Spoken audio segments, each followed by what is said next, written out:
हरे कृष्णा, राधे राधे। आज इस वीडियो में आपको अति पावन कार्तिक पूर्णिमा की व्रत कथा बताती हूँ। किसी भी व्रत में, पूजा में कथा सुनने का विशेष महत्व होता है। बिना कथा सुने व्रत करने का या पूजा करने का हमें पूर्ण फल प्राप्त नहीं होता।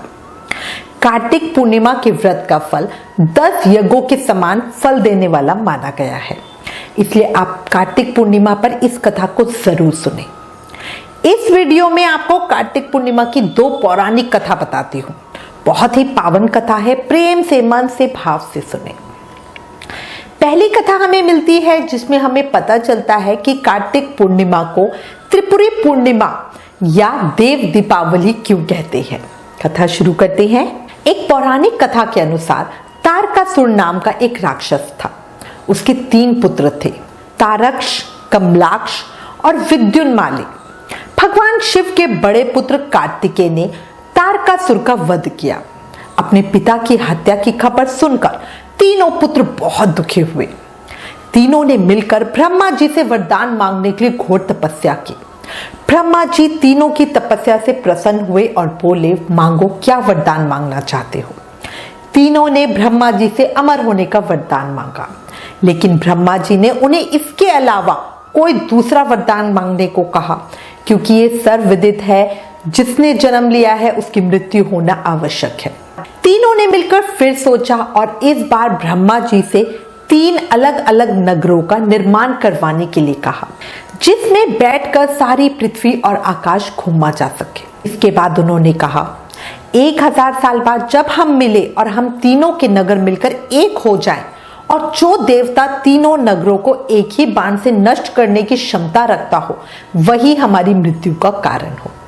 ब्रह्मा जी ने उन्हें यह वरदान दे दिया। तीनों वरदान पाकर बहुत खुश हुए। ब्रह्मा जी के कहने पर मय दानव ने उनके लिए 3 नगरों का निर्माण किया। तारक्ष के लिए सोने का, कमलाक्ष के लिए चांदी का और विद्युन्माली के लिए लोहे का नगर बनाया गया। तीनों ने मिलकर तीनों लोकों पर अपना अधिकार जमा लिया, क्योंकि उन्हें पूरी उम्मीद थी कि कोई भी तीनों नगरों को एक बाण से नष्ट नहीं कर सकता। वो एक तरह से अपने आप को अमर ही मान रहे थे। इसलिए ही उन्होंने देवताओं पर अत्याचार भी बहुत बढ़ा दिए। इंद्र और अन्य देवता इन तीनों राक्षसों से बहुत भयभीत हुए और भगवान शंकर की शरण में गए। इंद्र की बात सुनकर भगवान शिव ने इन दानवों का नाश करने के लिए एक दिव्य रथ का निर्माण किया। इस दिव्य रथ की हर एक चीज देवताओं से बनी थी। चंद्रमा और सूर्य से पहिए बने। इंद्र, वरुण, यम और कुबेर रथ के 4 घोड़े बने। हिमालय धनुष बने और शेषनाग प्रत्यंचा बने। भगवान शिव अपनी शक्ति से खुद बाण बने और बाण की नोक बने अग्निदेव। इस दिव्य रथ पर सवार हुए स्वयं भगवान शिव। सभी देवताओं से बने हुए इस रथ पर सवार भगवान शिव और तीनों भाइयों के बीच भयंकर युद्ध हुआ। जैसे ही वो तीनों दानव एक सीध में आए, भगवान शिव ने बाण छोड़कर तीनों को नाश कर दिया। इसी वध के बाद भगवान शिव को त्रिपुरारी कहा जाने लगा। त्रिपुरारी अर्थात 3 पुरों का नाश करने वाला। भगवान शिव ने उन तीनों का वध कार्तिक मास की पूर्णिमा को किया। इसीलिए इस दिन को त्रिपुरी पूर्णिमा नाम से भी जाना जाता है। उन तीनों की मृत्यु से सभी देवता बहुत खुश हुए और वापस अपने लोक में आकर स्थापित हुए। सभी देवताओं ने उस दिन हर्षोल्लास के साथ उत्सव किया। उस दिन से ही देवता हर वर्ष कार्तिक पूर्णिमा को भगवान शिव के विजय पर्व के रूप में मनाने लगे। उस दिन सभी देव दीपक जलाते हैं। इस दीपोत्सव को देव दीपावली कहा जाता है। देव दीपावली के संदर्भ में हमें एक अन्य पौराणिक कथा भी मिलती है। यह कथा महर्षि विश्वामित्र से जुड़ी है। इस पौराणिक कथा के अनुसार एक बार विश्वामित्र जी ने देवताओं की सत्ता को चुनौती दे दी। उन्होंने अपने तप के बल से त्रिशंकु को सशरीर स्वर्ग भेज दिया। ये देखकर सभी देवता अचंभित रह गए। विश्वामित्र जी ने ऐसा करके उनको एक प्रकार से चुनौती दी थी। इस पर देवता त्रिशंकु को वापस पृथ्वी पर भेजने लगे, जिसे विश्वामित्र जी ने अपना अपमान समझा। उन्होंने ये हार स्वीकार नहीं की। तब उन्होंने अपने तपोबल से उसे हवा में ही रोक दिया और नई स्वर्ग तथा सृष्टि की रचना प्रारंभ की। इससे देवता भयभीत हो गए। उन्होंने अपनी गलती की क्षमा याचना की और विश्वामित्र जी को मनाने के लिए उनकी स्तुति प्रारंभ कर दी। अंततः देवता सफल हुए और विश्वामित्र जी उनकी प्रार्थना से प्रसन्न हो गए। उन्होंने दूसरे स्वर्ग और सृष्टि की रचना बंद कर दी। इससे सभी देवता प्रसन्न हुए और उस दिन उन्होंने दीपावली बनाई, जिसे देव दीपावली कहा गया। इस तरह कार्तिक पूर्णिमा पर हमें देव दीपावली, भगवान शिव का त्रिपुरारी कहलाने की कथा सुनी। इसी के साथ मत्स्य पुराण के अनुसार इस दिन संध्या के समय भगवान विष्णु ने अपना प्रथम अवतार मत्स्य अवतार लिया था। इसलिए इस दिन क्षीर सागर दान का अत्यंत महत्व है। क्षीर सागर का दान 24 उंगल के बर्तन में दूध भरकर उसमें स्वर्ण या रजत की मछली छोड़कर किया जाता है। यह उत्सव दीपावली की भांति दीपक जलाकर सायकाल मनाया जाता है। इस दिन गंगा स्नान के बाद दीपदान आदि का फल 10 यज्ञों के समान होता है।